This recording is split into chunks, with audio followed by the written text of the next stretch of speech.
Father of sociology, that is August com.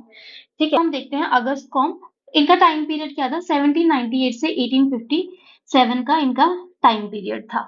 Now इस time period में क्या हो रहा था कि फ्रेंच रेवोल्यूशन हुआ था, राइट।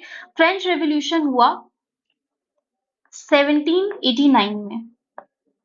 इस टाइम पे फ्रेंच रेवोल्यूशन हुआ और इसका इफेक्ट अगर हम देखेंगे 1789 से 1799 तक इसका इफेक्ट रहा पूरी फ्रेंच सोसाइटी में। एक मतलब यूरोप में अगर हम देखें तो इस अनस्टेबिलिटी थी और एक कयास की सिचुएशन थी, रेस्टलेसनेस थी। उसके बाद हम थोड़े टाइम बाद देखते हैं कि स्टेबिलिटी आती है, आफ्टर फ्रेंच रेवोल्यूशन स्टेबिलिटी आती है, राइट। फिर हम देखते हैं कि अगेन रेस्टलेसनेस की सिचुएशन आ गई यूरोप में। तो ये हो क्या रहा था, Auguste Comte is like what is this happening, ठीक है। तो इन्होंने कहा कि ये सारे जो चेंजेस हो रहे हैं इस सोसाइटल चेंजेस को पढ़ने के लिए हमें एक डिसिप्लिन की जरूरत है, वो है सोशियोलॉजी।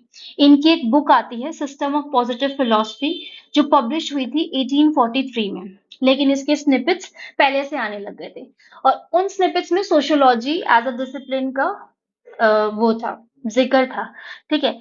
तो he need fell to study society, कि हम कैसे स्टडी मतलब सोसाइटी को स्टडी कर सकते हैं और उसके मतलब उसका प्रिडिक्ट कैसे कर सकते हैं कि इसका फ्यूचर क्या होगा, क्योंकि एक पॉइंट ऑफ टाइम पे स्टेबिलिटी आ रही है, फिर रेस्टलेसनेस आ रहा है, इस तरीके से सोसाइटी चेंज होती जा रही है। तो एक ऐसे डिसिप्लिन की जरूरत है जो सोसाइटी को पढ़ सके, उसके फ्यूचर को प्रिडिक्ट कर सके, but in scientific and systematic way, ठीक है। ये नीड फेल्ट हुई। नाउ इनकी कुछ थ्योरीज हैं, अगर हम देखें ये थ्योरीज देते हैं। फर्स्ट थ्योरी अगर हम इनकी थ्योरीज के बारे में देखें तो hierarchy of sciences, hierarchy of sciences के बारे में इन्होंने बता रखा है, सॉरी स्पेलिंग गलत हो गई। तो उसके बाद स्टेजेस ऑफ सोसाइटी इन्होंने बताया है, जिसमें इन्होंने 3 स्टेजेस बताई है। पॉजिटिविज्म के बारे में इन्होंने बोला है, इन्होंने social statics and social dynamics के बारे में बोला है, और दूसरा सोशियोलॉजी एज अ साइंस के बारे में बोला है। तो पहली थ्योरी इनकी है हायरार्की ऑफ साइंस। जिसको समझ नहीं आ रहा है, टेक इट इजी, धीरे धीरे आपको आएगा। ये सिर्फ एक इंट्रोडक्टरी वीडियो है, मैं आपको सिर्फ अपनी टीचिंग स्टाइल बताना चाहती हूँ, इसलिए ये करवा रही हूँ। मेन हमारे लेक्चर्स जो मेन सोशियोलॉजी कोर सोशियोलॉजी है वो नेक्स्ट लेक्चर से स्टार्ट होगा, राइट। तो हायरार्की ऑफ साइंसेस में ये क्या कहते हैं, हायरार्की ऑफ साइंसेस में ये कहते हैं कि earlier science started from the mathematics and logic, ठीक है। मैथ्स और लॉजिक से स्टार्ट होती है, मैथ्स एंड लॉजिक, ठीक है। मैथ्स में हम नंबर्स वगैरह को पढ़ते हैं, ये सारी चीजें होती है। फिर जैसे जैसे सोसाइटी इवॉल्व हुई, कॉम्प्लिकेशन बढ़ी, अब नया डिसिप्लिन आया, एस्ट्रोनॉमी। अब इस एस्ट्रोनॉमी में हम स्टार्स, गैलेक्सीज, इन सबको पढ़ते हैं। फिर जैसे जैसे कॉम्प्लेक्सिटीज बढ़ी, सोसाइटी इवॉल्व हुई, हम गए फिजिक्स की तरफ। यहाँ पर हम पढ़ रहे हैं स्टार्स, गैलेक्सीज, यहाँ पर हम पढ़ रहे हैं नंबर्स के बारे में, यहाँ पर हम पढ़ रहे हैं फिजिक्स के बारे में। तो फिजिक्स में हम क्या पढ़ते हैं कि हाँ मैटर, एटम्स के बारे में, मैटर के बारे में, इलेक्ट्रॉन प्रोटॉन के बारे में पढ़ते हैं कि ये स्टार्स, गैलेक्सीज, ये सब कैसे बने, इलेक्ट्रॉन से, प्रोटॉन से, एटम से, मैटर से, ठीक है। फिर कॉम्प्लेक्सिटी बढ़ी, सोसाइटी आगे आगे बढ़ी, फिर हम गए केमिस्ट्री की तरफ। केमिस्ट्री में हम पढ़ते हैं कि क्या केमिकल रिएक्शंस हो रहे हैं, क्या केमिकल बिहेवियर है। उसके बाद इन्हीं एटम का, इन्हीं मैटर का क्या केमिकल, इसका केमिस्ट्री क्या है इसके पीछे। फिर हम जैसे आगे पढ़ जाते हैं तो हम बायोलॉजी डिसिप्लिन इवॉल्व होती है। बायोलॉजी डिसिप्लिन में हम सेल के बारे में पढ़ते हैं और फिर हम देखते हैं कि इस सेल से तो ह्यूमन बॉडी बनी है। फिर जैसे जैसे कॉम्प्लेक्सिटीज बढ़ती है, एक नया डिसिप्लिन इमर्ज होता है, वो था इकोनॉमिक्स। इकोनॉमिक्स में हम लोगों का इकोनॉमिक बिहेवियर पढ़ रहे हैं। फिर आता है पॉलिटिकल साइंस, पॉलिटिकल साइंस में हम पॉलिटिकल बिहेवियर पढ़ेंगे। फिर आता है एंथ्रोपोलॉजी, एंथ्रोपोलॉजी में हम क्या कर रहे हैं, एंशियंट प्रिमिटिव मैन के बारे में पढ़ रहे हैं कि किस तरीके से बना था उस टाइम पे, कैसी थी एंशियंट प्रिमिटिव ह्यूमन की सोसाइटी, वो सब पढ़ते हैं। फिर आता है साइकोलॉजी, ठीक है। साइकोलॉजी में हम क्या पढ़ते हैं? हम ह्यूमन माइंड को पढ़ते हैं, ठीक है। फिर आता है सोशियोलॉजी। अब यहां से यहां तक क्या हो रहा है ना कि कॉम्प्लेक्सिटीज बढ़ती जा रही हैं, कॉम्प्लेक्सिटीज बढ़ती जा रही हैं। फिर आता है सोशियोलॉजी। अब इस सोशियोलॉजी में हम पूरी सोसाइटी को पढ़ रहे हैं, हम पूरी स्टडी, हम सोसाइटी की स्टडी कर रहे हैं हॉलिस्टिक मैनर में, ठीक है। तो यही हायरार्की ऑफ साइंसेज है। अगस्त कॉम कहते हैं कि sociology is queen of all discipline. यहां से यहां तक कॉम्प्लेक्सिटीज आती जा रही है और सबसे कॉम्प्लेक्स जो स्ट्रक्चर है वो है सोसाइटी। और जो जब हम इस सोसाइटी को हॉलिस्टिक मैनर से पढ़ते हैं वो हम सोशियोलॉजी के थ्रू पढ़ते हैं। इसलिए सोशियोलॉजी क्या है? Sociology is the queen of discipline. Sociology इन सब की हायरार्की में सबसे ऊपर है, राइट। तो ये थी उनकी हायरार्की ऑफ साइंसेस की थ्योरी, कि यहां से यहां तक कॉम्प्लेक्सिटीज बढ़ती जा रही है और जनरलिटी डिक्रीज होती जा रही है। तो सबसे कॉम्प्लेक्स चीज सोसाइटी को किसने पढ़ा? सोशियोलॉजी ने पढ़ा। इसलिए sociology is the queen of all discipline. ये हो गया first theory, that is hierarchy of sciences. अब वो बताते हैं, ये हो गई उनकी पहली थ्योरी। पहली थ्योरी के बाद नेक्स्ट थ्योरी आती है उनकी थ्री स्टेजेस ऑफ सोसाइटी। बताते हैं वो कि सोसाइटी की थ्री स्टेजेस हैं। बहुत आसान है ये। फर्स्ट है थियोलॉजिकल स्टेज, राइट। सेकंड है मेटाफिजिकल स्टेज एंड थर्ड है पॉजिटिविस्ट स्टेज। अब इसका मतलब क्या है कि ये थ्री स्टेजेस ऑफ सोसाइटी का मतलब क्या है? ये थ्री स्टेजेस का मतलब है कि किस तरीके से सोसाइटी इवॉल्व हुई है। इससे वो बताना चाहते हैं कि यूरोपियन सोसाइटी किस तरीके से इवॉल्व हुई है। वो बोलते हैं कि पहले थी थियोलॉजिकल स्टेज। अब थियोलॉजिकल में जो डोमिनेंट था, थिया मीन्स गॉड, तो डोमिनेंट क्या था? रिलीजन। डोमिनेंट रिलीजन था और सब कुछ जो भी सोसाइटी में हम अंडरस्टूड करते थे वो रिलीजन को माइंड में रखते हुए करते थे। डोमिनेंट रिलीजन था, ठीक है। और यहाँ पर डिवीजन ऑफ लेबर का भी एक कॉन्सेप्ट है, डिवीजन ऑफ लेबर का। अब डिवीजन ऑफ लेबर मतलब यहाँ पर थियोलॉजिकल स्टेज में प्रीस्ट डोमिनेंट होगा, प्रीस्टली क्लास डोमिनेंट होगी। व्हाई? बिकॉज रिलीजन यहाँ पे डोमिनेंट है, ठीक है। जैसे जैसे सोसाइटी इवॉल्व हुई, जैसे जैसे एडवांसमेंट हुआ सोसाइटी का, नेक्स्ट स्टेज आती है मेटाफिजिकल स्टेज। अब मेटाफिजिकल स्टेज में हम सब कुछ एब्स्ट्रैक्ट कॉन्सेप्ट्स के हिसाब से पढ़ते हैं, सब कुछ, सबका एक एब्स्ट्रैक्ट व्यू लेते हैं, ठीक है, such as nature and faith. ये इनसे हम इवेंट्स को एक्सप्लेन कर रहे हैं। आई गिव यू एग्जांपल, तब आपको बेटर समझ आएगा, ठीक है। तो मेटाफिजिकल स्टेज में इन्होंने बोला कि ये फिलॉसफी की स्टेज है, ये फिलॉसफी की स्टेज है। और यहाँ पर डिविजन ऑफ लेबर के अकॉर्डिंग कौन डोमिनेंट होगा? फिलोसफर डोमिनेट करेंगे। एंड नेक्स्ट स्टेज जो आती है, जैसे जैसे सोसाइटी इवॉल्व हुई और एडवांसमेंट हुआ, next stage I positivist stage.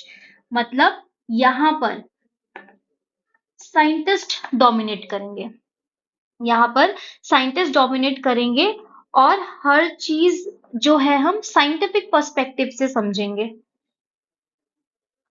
ठीक है। तो हम scientific reasoning and empirical observation के हिसाब से सोसाइटी को समझेंगे।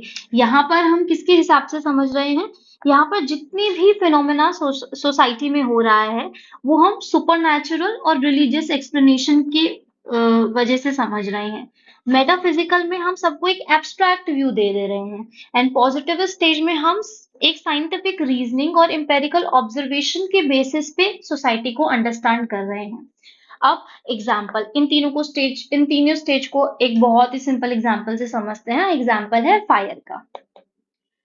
अब अगर आप थियोलॉजिकल स्टेज की बात करें, ठीक है, तो फायर कैसे देखेंगे? फायर देखेंगे वर्शिप के लिए, हाँ, एक अग्नि देवता है तो वर्शिप, एज अ वर्शिप हम फायर को देखेंगे। अब जैसे जैसे सोसाइटी इवॉल्व होती है तो मेटाफिजिकल स्टेज में इस फायर को किस तरीके से देखेंगे? हम इस फायर पे एक पोइट्री या नोवेल लिख लेंगे, इसको डिफाइन कर देंगे, एब्स्ट्रैक्ट व्यू में डिफाइन कर देंगे कि फायर ऐसी ऐसी है, इस पे कोई नोवेल लिख देंगे, कोई पोइट्री लिख देंगे, कुछ भी लिख देंगे और इसको एक एब्स्ट्रैक्ट व्यू में लोगों को प्रेजेंट करेंगे। जब हम पॉजिटिव स्टेज में आते हैं, जब सोसाइटी डेवलप और हुई और एडवांसमेंट आया, तो हम इस फायर को क्या बोलेंगे कि भाई fire is a result of chemical reaction. ठीक है, ऑक्सीजन के बिना कोई फायर नहीं है। तो इस तरीके से ये इवॉल्वमेंट सोसाइटी का दिखा रहा है। ठीक है, पहले में हमने इसको भाई कंसिडर कर दिया वर्शिप के तौर पे, तो हमने रिलीजन से इसको जोड़ दिया। दूसरे में हमने इस पे नोवेल या एक पोयम लिख दी, तो हमने इसको फिलॉसफी से जोड़ दिया। तीसरे में हमने बोला कि ये एक रिजल्ट है केमिकल रिएक्शन का। ठीक है, तो इसको हमने साइंस से जोड़ दिया। तो ये हो गया इसका दूसरा स्टेजेस ऑफ सोसाइटी के बारे में। ठीक है, फिर एक है social statics and social dynamic. इसका मतलब क्या है कि सोसाइटी जो है चेंज होती रहती है, सोसाइटी सेम नहीं रहती, सोसाइटी चेंज होती रहती है। इसमें ये उन्होंने बोलना चाहा है। एक्सक्यूज मी।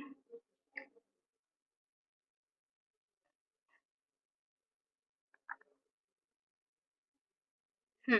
तो इसमें अब जो सोशल स्टैटिस्टिक्स है, I am sorry, social statics है, तो यहाँ पर हम एग्जिस्टिंग सोशल स्ट्रक्चर्स के बारे में पढ़ते हैं जो मेंटेन करके रखते हैं ऑर्डर इन द सोसाइटी।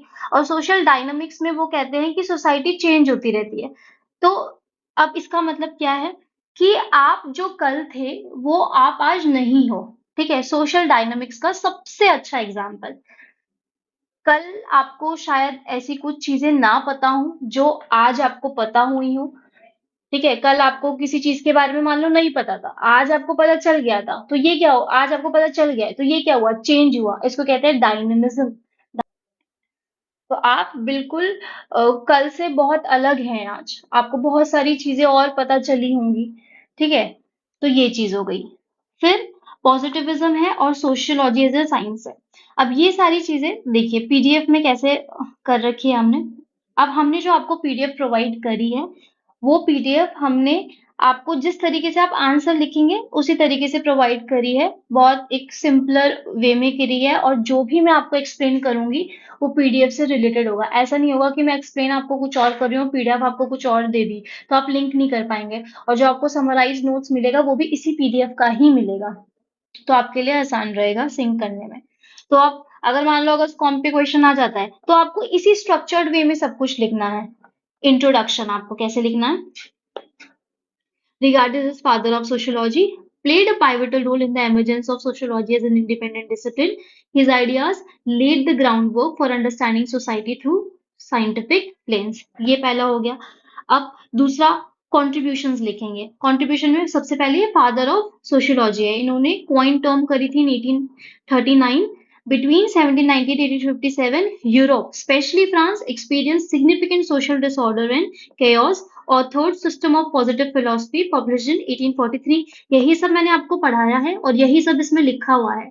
आपको ऐसी कोई भी पीडीएफ नहीं देंगे कि उसमें बहुत ही डिफरेंट लैंग्वेज में है, अलग टेक्स्ट है और मैं कुछ और पढ़ा रही हूँ, ऐसा नहीं होगा। अब पॉजिटिविज्म, पॉजिटिविज्म क्या है कि it is not any positivity, कोई पॉजिटिविटी से कनेक्ट मत करना। पॉजिटिविज्म का मतलब है application of scientific method to study of society. मतलब आप सोसाइटी को स्टडी करो, अगस्त कॉम का मानना था कि आप सोसाइटी को स्टडी करो बट आप सिस्टमैटिक एंड साइंटिफिक वे से स्टडी करो। और ऐसे ही उनके टीचर सेंट साइमन भी कहते थे कि आप साइंटिफिक एंड सिस्टमैटिकली वे में सोसाइटी को स्टडी करो। राइट, तो इसमें क्या है, साइंटिफिक मेथड से मतलब कैसे कि collection of data, observation, classification of social facts, इन सब से करो। जब आप साइंटिफिकली किसी भी सोसाइटी को स्टडी करेंगे तो जो भी उसमें प्रॉब्लम होगी, सपोज क्राइम है, प्रोवर्टी है, इनइक्वालिटीज है, वो सॉल्व करना आसानी रहेगा क्योंकि हम एक सिस्टमैटिक वे से कर रहे हैं। ठीक है, तो यहाँ पर ऑब्जेक्टिविटी की बात हो रही है। राइट, फोकस किस पे है, ऑब्जेक्टिविटी पे, सब्जेक्टिविटी पे नहीं है। अब ऑब्जेक्टिविटी, सब्जेक्टिविटी, फेनोमेनोलॉजी, ये सारी चीजें आगे आएंगी, ये सिर्फ इंट्रोडक्शन है ऑगस्ट कॉम के बारे में। मेन आपका जो लेक्चर है वो कल से आएगा और सब कुछ पढ़ाया जाएगा। तो ये हो गया पॉजिटिविज्म। तो आपको इसी तरीके से आंसर भी लिखना है। इंट्रोडक्शन में आपने ये 3 लाइनें लिख दी, कंट्रीब्यूशन में आपने फादर ऑफ सोशियोलॉजी, फिर पॉजिटिविज्म, फिर लॉ ऑफ 3 स्टेजेस, तीनों स्टेजेस समझा दी यहाँ पर। ठीक है, अब यहाँ पर इन स्टेजेस का कंट्रीब्यूशन क्या रहा वो भी है कि ये थ्योरी क्या एक्सप्लेन करती है, ये थ्योरी क्या एक्सप्लेन करती है कि कैसे सोसाइटी रिलीजियस से सीधा सॉरी रिलीजियस से साइंटिफिकली इवॉल्व हुई है। ठीक है, तो कैसे प्रोग्रेस हुआ है from religious to scientific understanding influencing later sociological thought on societal development. अभी हम देखेंगे जैसे डर्खीम आएंगे, तो डर्खीम अपना वर्क सुसाइड, जब उसके लिए सोशल फैक्ट्स वो इकट्ठा करते हैं तो वो साइंटिफिकली मेथड ही अप्लाई करते हैं, साइंटिफिकली तरीके से ही अपना पूरा सोशल फैक्ट्स करते हैं और फिर सुसाइड पे वर्क करते हैं। तो ये चीज है। फिर ये हायरार्की ऑफ साइंस, ये मैंने अच्छे से आपको बता दिया कि he argued sociology is the queen of sciences. Why, ये मैंने आपको सारा बता दिया। अब ये चाहे तो आप डायग्राम इस तरीके से बना लें, या अगर आप ऐसे के लिखेंगे तो आपको सिंपलर टू कॉम्प्लेक्स ऊपर लिखना पड़ेगा।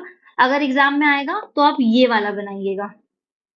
फिर सोशियोलॉजी एज साइंस, तो सोशियोलॉजी एज साइंस में वही है कि आप साइंटिफिक प्रिंसिपल्स अप्लाई कीजिए जिससे to improve society by solving problems like crime, poverty and inequality, ये सारी चीजें हैं।